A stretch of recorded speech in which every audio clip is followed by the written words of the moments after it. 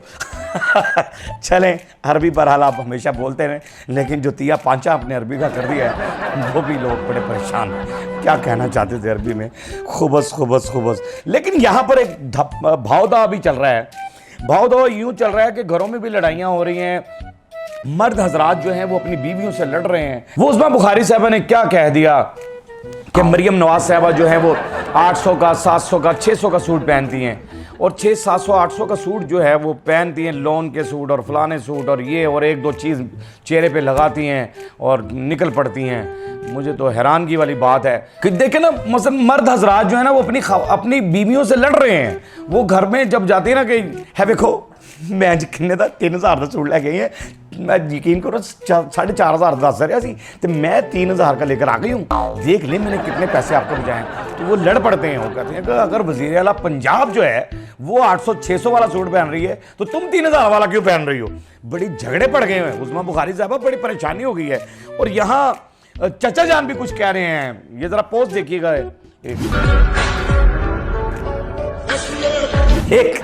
एक और दिखा दें दोनों पे कमेंट्स, वो दूसरी वीडियो भी दिखा दें जरा। मुझे उस लंडे बाजार का जरूर पूछना है जहाँ से मरियम बीबी को 700-800 रुपए के लोन के जोड़े मिल रहे हैं, क्योंकि आवाम भी पूछ रही है। मरियम बीबी खुदा का वास्ता एक तो अपने दर्जी का भी पता बताएं, क्योंकि हमारे दर्जी तो 2000 से कम पे जोड़ा नहीं सी के देते। तो 800 रुपए का अगर जोड़ा खरीदती है तो सिलवाती कितने का है, तो वो 100 रुपए सीने वाले की हमें बताएं, और 800 रुपए 700 500 600 का जो अज़मा बुखारी साहिबा उनके लिए जोड़े जहाँ से खरीद के लाती हैं वो बाकी खवातीन को भी बताएं, ताकि हमारे लिए आसान हो जाए बजटिंग करनी।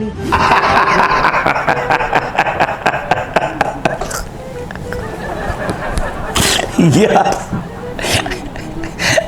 चचा भी कह रहे हैं भतीजी को कि पुत्र तू अपनी चाची ने क्यों नहीं दस दी जो तो 600-700 का सूट। और यहाँ तो चाचियां भी कली चाची तो नहीं गई।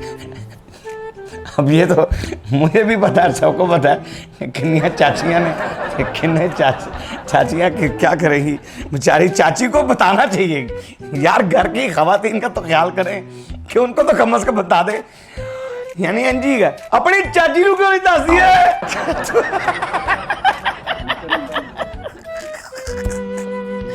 वो एडे महंगे महंगे सूट लेकर आ रही है यार, अजीब ही बात हो गई है। यानी उस्मा बुखारी साहबा अल्लाह पाक आपको सलामत रखे, हमेशा से तो तंदुरुस्ती के साथ सलामत रखे। और वो खातून जो कह रही हैं कि लंडे का, वो हमें लंडा बाजार को ज़रूर बताइएगा कि जहाँ से मरियम बीबी ले रही हैं ये सूट, और वो जो उस्मा बुखारी साहबा उनका दर्जी का भी पता हमें बता दें जो 100-150 में सी देता है सूट को।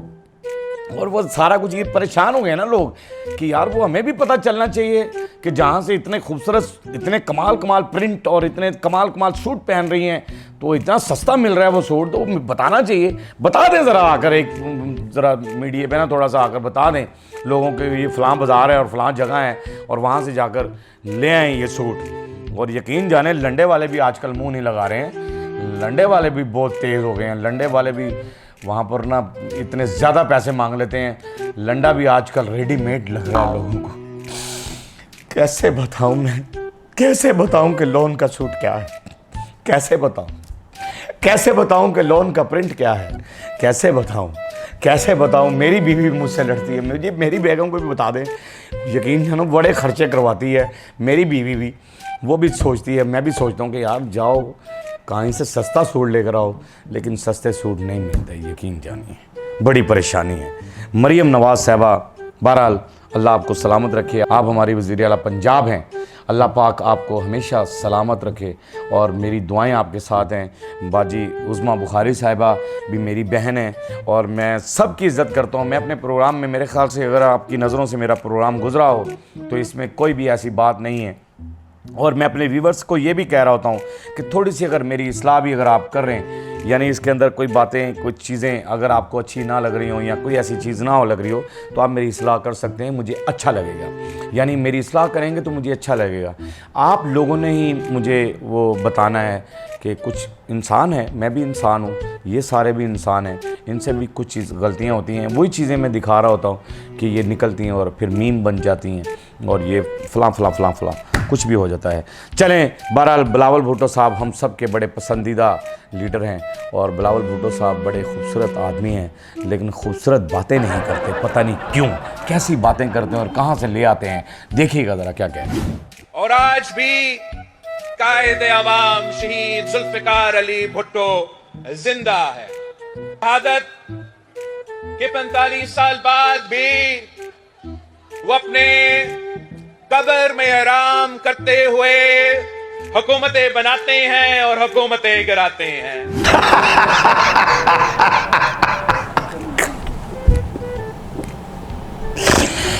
बिलावल भुट्टो, हो बिलावल भुट्टो साहब, मुझे थोड़ी सी ना वो तालीम तो बड़ी आपने हासिल की है, लंदन से पढ़कर आए हैं आप, और काश आपने पाकिस्तान में तालीम हासिल की होती, जैसा कि हमारे बहुत सारे लीडर्स ऐसे हैं जिन्होंने पाकिस्तान यूनिवर्सिटी जो हमारी हैं यहाँ पर यूनिवर्सिटीज़, उसमें तालीम हासिल की है। कुछ वो जो नज़रिया उनका है कि आपने कहा जुल्फ़िकार अली भुट्टो साहब आज भी ज़िंदा हैं, मैं समझता हूँ कि लोगों के दिलों में तो वो ज़िंदा हैं, लोगों के दिलों में ज़िंदा हैं। शहीद ज़िंदा होता है, बिल्कुल बजा फरमाया आपने, शहीद ज़िंदा होता है। अब वो आप कह रहे हैं जी अपनी कब्र में आराम फरमा रहे हैं और वहीं से हुकूमतें बनाते हैं और वहीं से हुकूमतें गिराते हैं। यानी आपने ये साबित कर दिया कि वो लोग, यानी वो भुट्टो साहब ये हुकूमतें बना रहे हैं, यानी ये जो पीछे खान साहब की हुकूमत गिराई है, ये भी भुट्टो साहब ने कब्र के अंदर बैठ कर यानी आराम फरमाते हुए गिरा दी है। और वहीं से आपको सारों को इकट्ठा करा और कहा, मैंने ये रोड पे शो किया था आपका ये, और रोड पे लोगों ने ये कहा कि हमें बड़ा अफसोस है कि भुट्टो साहब जो है ना ये ऐसी बातें वो कर रहे हैं। जुल्फ़िकार अली भुट्टो साहब के लिए भुट्टो साहब एक लीडर हुए हैं। और सियासतदान जो होता है, मैं आपको बताऊं कि कौन लोग होते हैं, वो वली कुतब कलंदर होते हैं जो अपनी कब्र मुबारक के अंदर आराम फरमा रहे होते हैं। वो वलियों की बातें हैं, ये वली लोग होते हैं, उनकी बातें हैं। दाता गंजबख्श हजवेरी सरकार हैं, बाबा फरीदगंज शकर सरकार हैं, सखी शहबाज कलंदर सरकार हैं, अरे बू अली कलंदर सरकार हैं। ये जो बरी सरकार हैं, इमाम बरी, ये जो हस्तियां हैं, ये ख्वाजा मुईनुद्दीन चिश्ती सरकार, ये जो हस्तियां हैं ना, ये हस्तियां अपनी कब्रों में आराम फरमा रही हैं। मैं ये समझता हूँ, अगर ये मेरी बातें मेरे व्यूवर्स भी सुन रहे हैं कि अगर मैं यहाँ रॉन्ग होऊंगा तो आप मुझे ज़रूर बताइएगा। ये हस्तियां हैं, इनके बारे में तो हम कह सकते हैं कि ये अपनी कब्रों में आराम फरमा रहे हैं। और ये क्योंकि इन्होंने दीन के लिए मेहनत की है, दीन को फैलाया है। और जिन लोगों ने दीन को फैलाया है, वही लोग जिंदा हैं, वही लोग आज तक जिंदा हैं। हुसैनियत जिंदाबाद है, हुसैन जिंदा है, हमेशा कायम। यहाँ जब भी पुकारेंगे तो वो हाजिर हो जाएंगे। तो प्लीज़ खुदारा, ये मैंने अपनी दिल की बात की है, खुदारा ऐसी बातें करने से पहले सोच लिया करें कि हमने ये कहना है या नहीं कहना। लोग बहुत बुरा मनाते हैं, यकीन जाने बहुत बुरा मनाते हैं। तो हस्तियों के बारे में ज़रा पढ़ें और सूफ़ी हजरात जो हैं उनके बारे में पढ़ें, सूफियाना कलाम सुना करें, सूफियाना जो है किताबें वो पढ़ा करें। और उसके अंदर आपको पता लग जाएगा कि कौन लोग आराम फरमा रहे हैं और कौन दुनिया से जा चुके हैं, इंतकाल कर चुके हैं। इंतकाल भी हम कहते हैं ना, फोत हो गए, मर गए, ये नहीं कहना चाहिए, इंतकाल फरमा गए, कन्वर्ट। यानी इस दुनिया से दूसरी दुनिया में चले गए, इंतकाल कर गए। जिस तरह कोई प्लाट होता है तो मेरे नाम पे इंतकाल हुआ है उसका, वो आपके नाम पर हो गया, यानी इंतकाल कर गए, दूसरी दुनिया में चले गए। ये बात है असल। चलें, बहरहाल मैं अपने प्रोग्राम को ख़त्म करता हूँ। तो मैं गुड नाइट कहना चाहूँगा आपको, लेकिन गुड नाइट से याद आया, हो माय गॉड, एक क्लिप तो दिखाना भूल ही गया हूँ, वो तो पहले दिखा दूँ। ये गुड आफ्टरनून भी हो रहा है, कहाँ ये ज़रा बता दी, दिखाइएगा ज़रा। अंग्रेज सारी जिंदगी साकू सिखांदा रहेंगे कि गुड आफ्टरनून, अच्छा वक्त नून तो बाद आसी, लेकिन असली कमले हैं, समझे ही ना।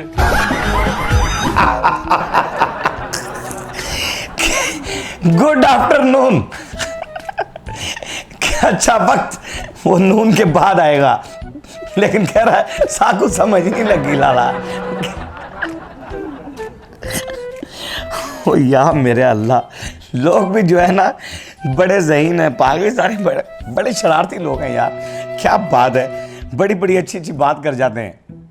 बहरहाल चले जी, गुड आफ्टरनून या गुड इवनिंग या गुड नाइट, बहरहाल मेरी तरफ से गुड नाइट ही है आपको। मैं तो कुछ नहीं कहूँगा इस पे कि अच्छा वक्त ज़रूर आएगा, इंशाल्लाह अच्छा वक्त ज़रूर आएगा। ये हमें नाउमीद नहीं होना चाहिए, कभी भी रब की ज़ात से हमें नाउमीद नहीं होना चाहिए। बुरा वक्त जहाँ आता है वहाँ अच्छा वक्त ज़रूर आता है, और ज़रूर आएगा अच्छा वक्त इंशाअल्लाह ताला। अच्छा वक्त आएगा, फ़लस्तीन के लिए भी अच्छा वक्त आएगा, कश्मीरी भाइयों के लिए भी अच्छा वक्त आएगा, जहाँ जहाँ मुसलमान बसते हैं उन सब के लिए अच्छा वक्त ज़रूर आएगा, ज़रूर आएगा। मेरी ये दुआ है और मेरा ये ईमान है कि हमारे पाकिस्तान में भी अच्छा वक्त ज़रूर आएगा। जिस तरह से हमारे हुक्मरान अभी जो कर रहे हैं, यानी काम जो ऐलानात करते हैं, जो चीज़ें कर रहे हैं, और ये अगर पूरी होगी, अमल दरामद हो गया, तो इंशाल्लाह पाकिस्तान तरक्की करेगा। और अब पाकिस्तान को तरक्की करनी चाहिए, हमारे मुल्क और हमारी मस्जिदों में भी ये दुआ होनी चाहिए कि हमारे मुल्क के लिए वो दुआएं करें कि अल्लाह पाक हमारे मुल्क को तरक्की दे, कामयाबियां दे। इन सब बातों के बावजूद मैं ये कहता होता हूँ कि हमारा मुल्क जो है वो महफूज हाथों में है, और वो अल्लाह पाक महफूज हाथ सलामत और कायम और दायम रखे और उन्हें ताकत दे। वो पाक आर्मी के नौजवान जो सरहदों पे हमारी ज़िंदगियों की हिफाजत कर रहे हैं, पाक आर्मी को मेरा सलाम है, पाक पुलिस को मेरा सलाम है, जो हमारे लिए ड्यूटियाँ करती हैं धूप के अंदर भी, सब हर जगह पर। और अल्हम्दुलिल्लाह अब तो टाइम से पहुँचती है पुलिस हमारी। और उन वार्डन्स को भी हमारा सलूट है जो बेचारे हमारे बच्चों की हिफाजत कर रहे होते हैं। और उन वन वे आने वालों को भी मैं बार बार कहता हूँ कि अपना ख्याल रखा करें और हेलमेट की भी पाबंदी किया करें, ताकि आपके चलान जो हैं वो कम से कम हो और हमारा पाकिस्तान कायम और दायम रहे। पाकिस्तान को मेरा सलाम है, आप सबको मेरा सलाम है। खुश रहें। हमारा काम इतना ही होता है कि आपके चेहरे पे हंसी ले आएँ, आपके आंसू चुरा लें। हम आंसुओं के चोर हैं, आपके आंसू चुराने होते हैं और आपके चेहरे पे हंसी देनी होती है। हंसते रहें, मुस्कुराते रहें, हंसी वाली ज़िंदगी गुजारें। कभी किसी की दिल आज़ारी मत कीजिएगा। इज़्ज़त दें, इज़्ज़त लें, मोहब्बत बांटें और मोहब्बत हासिल करें और परवरदिगार पर यकीन रखें, क्योंकि सब ताकतें मेरे रब के अंदर हैं और वही सब कुछ कर सकता है। बेशक वही सब कुछ कर सकता है। और हमने आपके लिए व्हाट्सअप चैनल भी बनाया है जिसका लिंक नीचे दे दिया है, और उसको भी फॉलो कीजिएगा। और एक खुशखबरी ये भी देना चाहता हूँ, मेरे प्रोड्यूसर आज़म साहब जो हमें छोड़कर चले गए थे वो वापस आ चुके हैं, उनको भी मैं वेलकम कह रहा हूँ, वेलकम टू बैक। और मस्करिया चैनल को सब्सक्राइब करते रहें, लाइक करते रहें, कमेंट्स करते रहें और घंटी दबाना मत भूलिएगा, क्योंकि ससुर आपके साथ है और ससुर आपके साथ ही रहेगा। अल्लाह।